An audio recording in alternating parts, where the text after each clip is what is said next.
Hello guys, welcome to Simple Tech Solutions. In this video I'm going to show you how to remove the M.2 SSD card on HP ProDesk 600 G3 desktop. I will also show you how to remove the DVD on this machine. Check the tool sections for the tools you need to complete this task.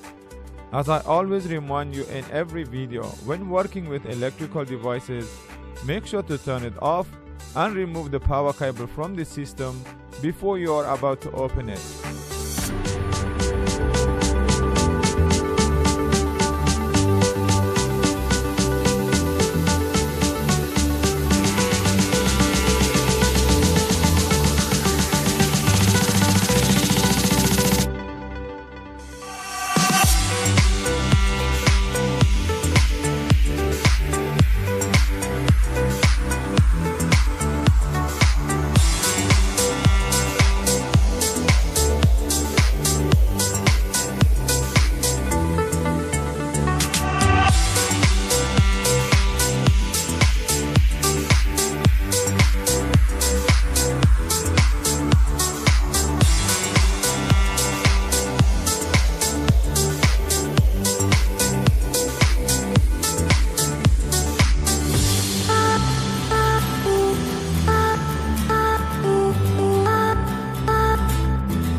We are about to complete this task, so if you find this video useful, please like and share our videos.